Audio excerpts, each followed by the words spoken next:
So here we're going to talk about how to identify the different lobes of the brain based upon being able to correctly identify the different sulci and fissures that separate the different lobes. So first we're going to start by talking about the central sulcus. The central sulcus I'm going to go over in yellow right now. So this whole area here, this indentation, this is known as the central sulcus. And the central sulcus is really important for separating the frontal lobe, which I'm going over in red right here. So all of this area here can be considered to be the frontal lobe. The central sulcus separates the frontal lobe from the parietal lobe, which I'm going to go over in blue right here. So if I just put a tag anywhere in this area and ask you to identify a lobe, this is the parietal lobe. The next structure we're going to identify is the lateral fissure. I'm going to go over this in purple right now. So all of this indentation, this groove here in purple, this is all the lateral fissure. The lateral fissure, please note, it's also known as the Sylvian fissure, S-Y-L-V-I-A-N, Sylvian fissure. And this is a laterally located horizontal fissure, and it helps to separate the temporal lobe from the frontal and the parietal lobes. So again, the temporal lobe I'm going to highlight here. This is all considered to be temporal lobe. And that's separated from the frontal lobe, which is scribbled in red right now, and the parietal lobe via the lateral fissure, also known as the Sylvian fissure. And then as we move to the posterior aspect, or the caudal aspect of the brain, I want you to be able to identify this little groove right here, this sulcus that I'm going back over in purple again. So this sulcus here, this is known as the parieto-occipital sulcus. It's also known as the parieto-occipital fissure.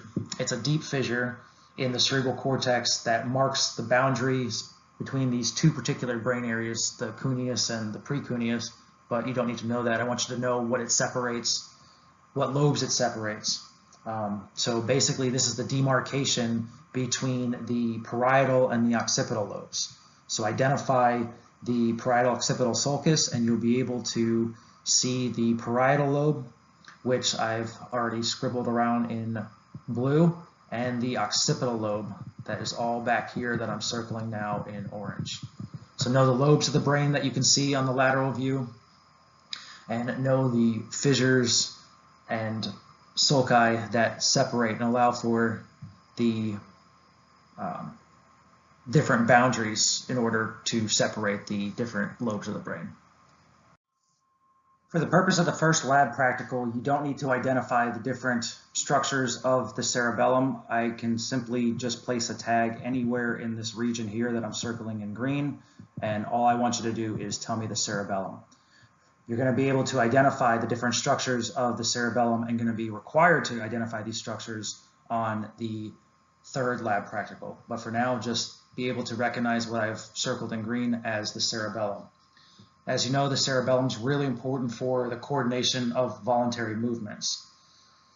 And in order to do movements, it takes a combination and a synchronous activity between many different muscle groups.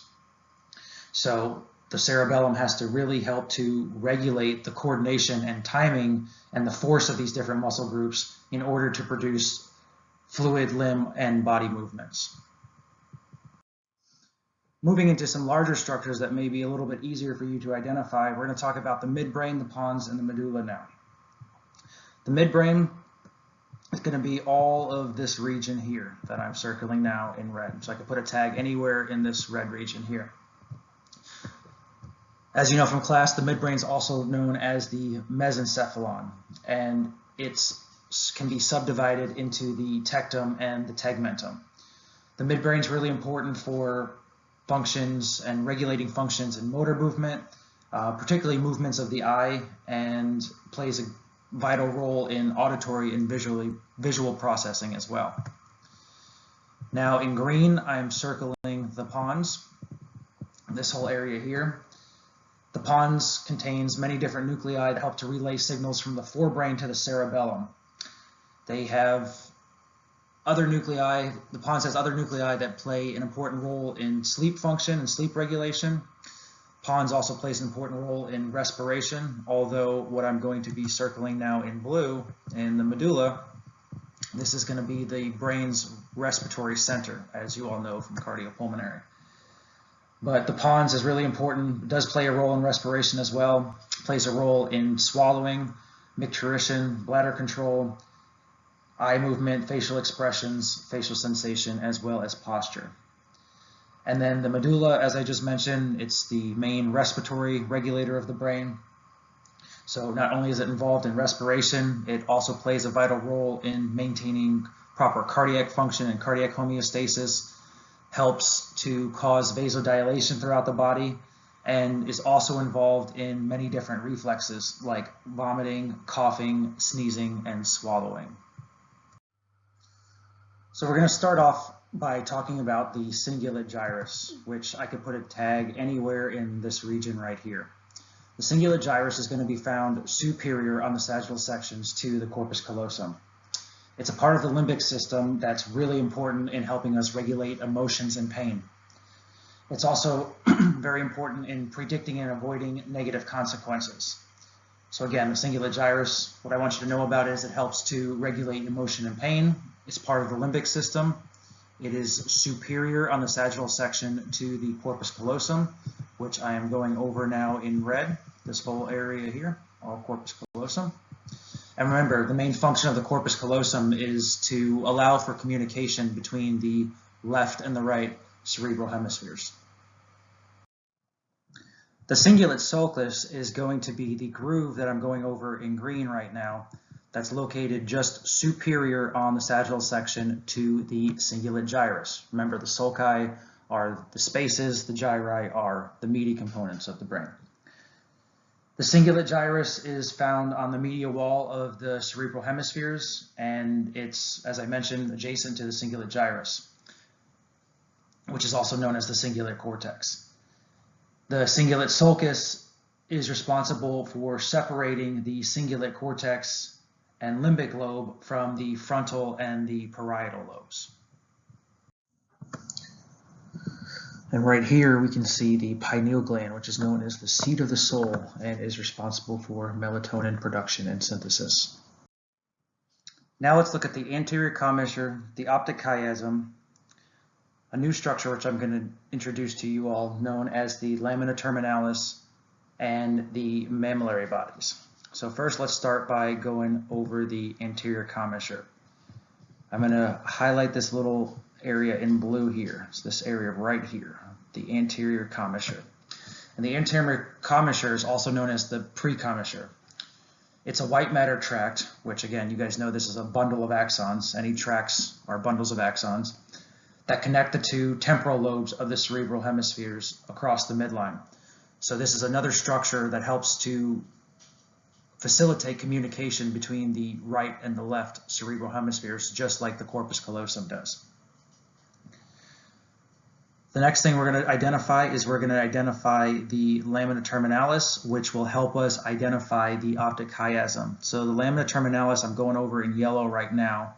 It's this little area here. It's a thin layer of gray matter.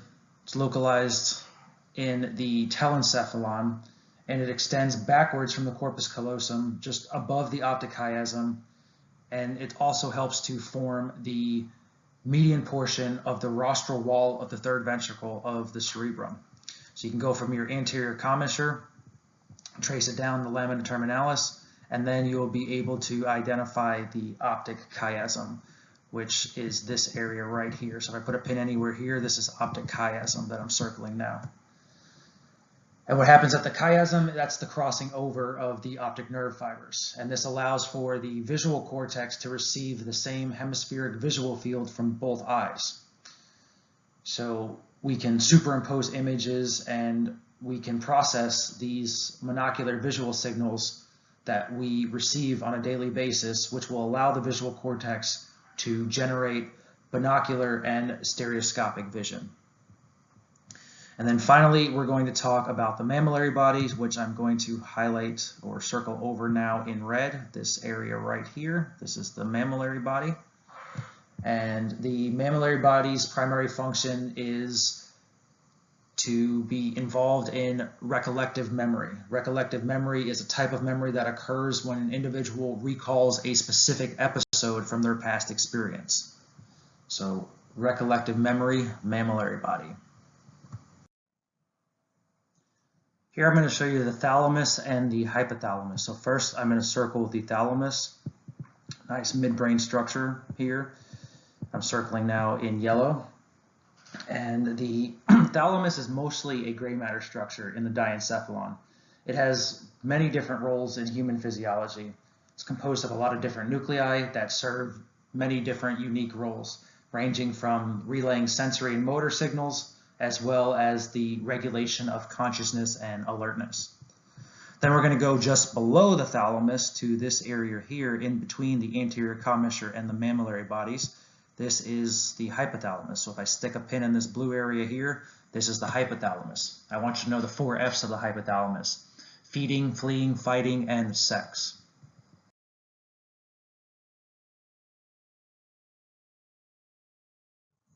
All right, so I'll start by outlining the lateral ventricle here. The bilateral pair of lateral ventricles can be the start of CSF flow. We talk lateral ventricles to third ventricle to fourth ventricle. Septum pellucidum is going to be this area right here. This is the separation between the lateral ventricles, provides separation. Here's the fornix all down here. All this area is the fornix. You can tag anywhere in there. The anterior commissure, I'm going to circle now in blue. Again, lamina terminalis going down. And then last but not least, the mammillary body right there.